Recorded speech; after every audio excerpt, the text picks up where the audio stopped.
Hi everyone, this is Sydney Steenland here from the Sea Monkey Project, and we have a special World Oceans Day video for you. And I'm here to bring you the video guide to the Sea Monkey Project comic book guide to plastic. So you can download this thing and print it out in your own home. You can go to our website and check it out there and download it, or you can click the link in the description or wherever the link is attached to this video. So anyway, in this book we will be learning about the good and the bad about plastic, but also where it came from, how it affects the environment, and also how you can save the environment from it. So, you see, this comic book was cartooned by my mum, and she also compiled it with a good friend of ours who also lives on a sailboat. So, we'll turn to the first page here. So first we have the main character here who'll be telling you the story. You have Sid the squid. She's part of the crew of the Sea Monkey, and she'll be asking you, do you like seeing these on your beaches? You have a turtle that is being trapped in plastic and is struggling to survive, and you have the beach is completely covered in trash. So we've seen this a lot throughout the world where we've traveled, and it was so devastating that we decided to do something about it. But here we'll learn about the story of where the Sea Monkey Project came from. So who are the Sea Monkeys? So first we have Sid the squid introducing herself. So you have Sid, who is primarily based off me by my mum, my brother Indy, and my mum, the cartoonist, and my dad, the skipper of the boat, and you have Sea Monkey, who is our best friend. So it says here, our story of where we came from. So my family and I, we live on a sailboat called the Sea Monkey, and we started from Brisbane, Australia, and we decided to start sailing around the world so that we can get a better view of how our planet works and meet some amazing people and do some crazy things. So we started sailing up the east coast of Australia, and we went all through Indonesia and Malaysia and Thailand and Singapore and all sorts of stuff through Southeast Asia. So if you read here, Sydney describes of what happened. We sailed through Asia and Australia, and we saw some pretty cool things, but we also saw some not so cool things, like plastic everywhere we went. So turn the page. So Sydney describes that we saw this so much that we decided to do something about it. So we created the Sea Monkey Project. So the Sea Monkey, you can read here that this is what our mission is. We've got 3 main goals, and that is to build plastic recycling machines and send them to communities all over the world. The second is to stop plastic flowing into the oceans, and the third is to create plastic education cartoons. So you see, not so long ago, we never used to have plastic in our everyday lives, and it never used to be in our environment. So around the time when your grandparents were young, there used to be no plastic bags at the supermarket. There was no plastic in the rivers or the oceans. There was no plastic wrapping our food. And there was no plastic in the parks or on the walkways. So not so long ago, you could, if you were a turtle, you could lay eggs on a beach without plastic obstructing your path. You could make a sandcastle without encountering plastic. You could go swimming without plastic. Or again, if you were a sea turtle, you could snack on a jellyfish instead of a plastic bag. So what it's like now, if you were a sea turtle and you're going out to try and find some food, you could accidentally eat a plastic bag instead of a jellyfish, because they look very similar. And if you were also a sea turtle and you were going to lay your eggs on the beach, you'd find that there was lots of plastic all over the place, and you're struggling to try and get over these obstacles to try and lay your eggs. Or if you're going out swimming, you'll be encountering some plastic in the ocean, and that's not fun. Or if you're building a sandcastle, you'll find that there will be tiny little pieces of plastic in the sand. Okay, so now on this page, page 6, we will be talking about the history of plastic. So Sid the squid here says, let's go back in time to see where it originated from. So around 150 years ago, instead of 150 million, see, the inventor John Wesley Hyatt invented plastic in 1869. And Mr. Hyatt was inspired by this new material that it would save animals like elephants being killed for their tusks so that people could use their ivory to make things. He thought that plastic could replace this and stop elephants from being killed. And it did, in a way, but it accidentally created a whole new problem. So on page 7, we'll be looking at the different types of plastics. So there's actually 7 different types of plastics, and when you're recycling plastic, you cannot just mix all the different types. You need to make sure that they're separate in each type. So each different type of plastic can do different things. So type 1, that is used to make things like food containers or takeaway containers or soda or water bottles. And type 2, type 2 is Hdpe, and Hdpe stands for high density polyethylene. And the high density means that it's a really thick type of plastic. So it's used to make things like bleach bottles or washing detergent bottles, or things like milk jugs or bottle caps. So then you got type 3 here, which is PVC, type 4, which is Ldpe, and Ldpe is low density polyethylene, and that low density means it's very thin and very flexible. So that's used to make shopping bags and food wrap and bread bags and squeeze bottles, so like tomato sauce things.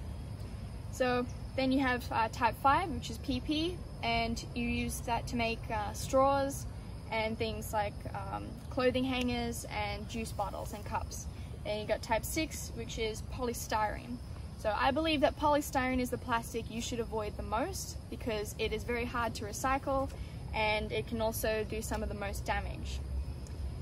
Then you have type 7, which is just random bits and pieces like plant-based plastic or acrylic, or things like polycarbonate, which is used as like space shields when you're out as an astronaut. Okay, so now on page 8, we're going to look at the good and the bad about plastic. And Sid the squid here is going to go on a little trip to find out where it all happens.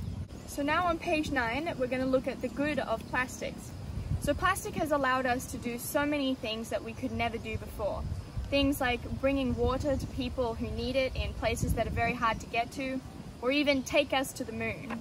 So plastic has been used on spacecrafts and space stations. It's been used in airplanes because plastic is such a lightweight material. It's been used in technology and building materials and transportation. So plastic is a very useful and very easy item to make, but it also comes at a very heavy cost. Okay, so on page 10, we're going to have a look at the bad about plastics now. So most plastics can be recycled. Things like type 1, 2, 3, 4, and 5, and a bit of 6. They can all be recycled, but they don't always make it to a recycling facility. So when people actually do put it in a bin, because not everyone does, when people actually do put it in a bin, sometimes the bin will fall over, or wind will blow it out, or like here in Asia, you'll have monkeys who'll start scavenging through the bin to try and find food, and they pull the plastic out, but they don't put it back in. So the plastic ends up on the ground, and when it doesn't make it to a recycling facility or even a landfill like down here, it'll end up into the drains and then eventually into the rivers and oceans. So people are using so much plastic these days, it has become a big worldwide problem. So once you've had a read of this page, you can go over here and there's a little activity where you can see all the places that plastic ends up. So once you've done that activity and you turn the page to page 13, now you can see all of the different places that it ends up and more details about it. So on path A, you'll see that it went to the recycling facility. So did you know that humans purchase more than 1 billion plastic bottles every day? And that's only a small amount of that number makes it to a recycling place. Path B will take you to the incinerator where the plastic and all other trash is burned to make electricity. And path C will take you to a landfill.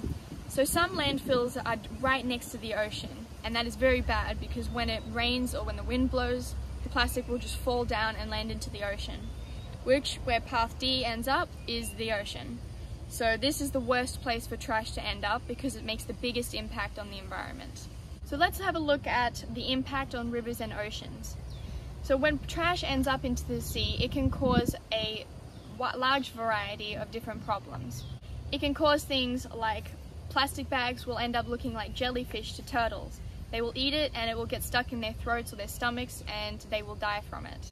Animals also get tangled in it, and trash also breaks up into microplastics.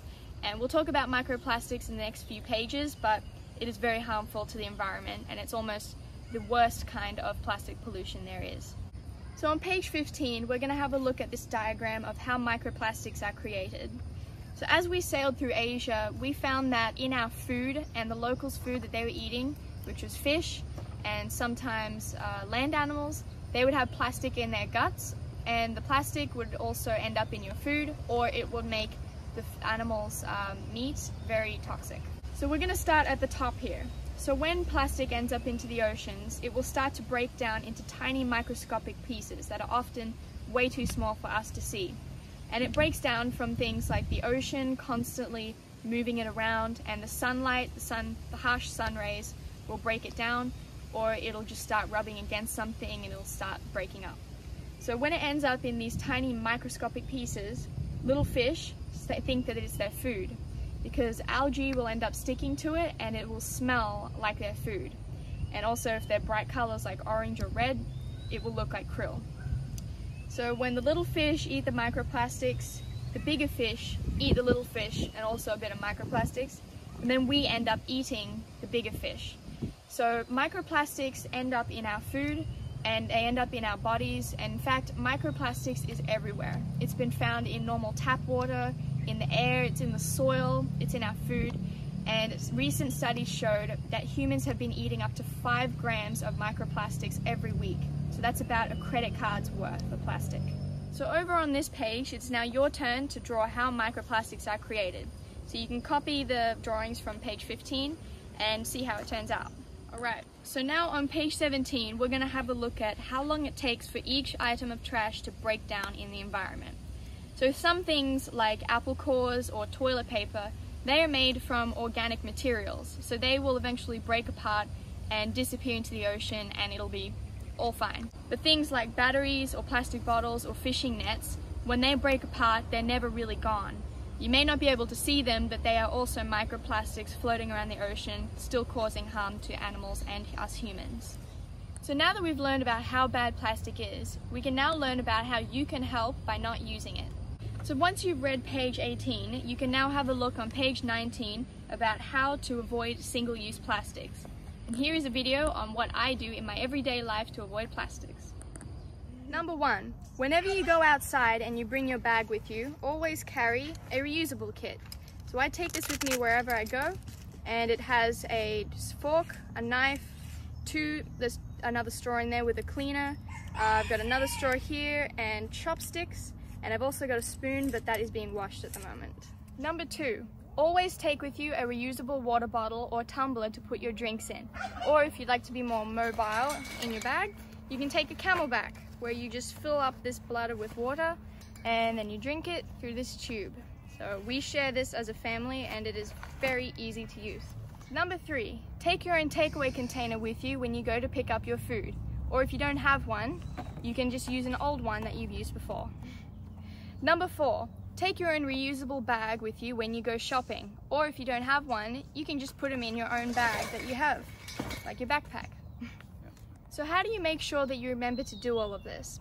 Well, you can keep spares with you in your handbag or in your car, or you can have that your little set is a permanent feature in your handbag and it never gets removed.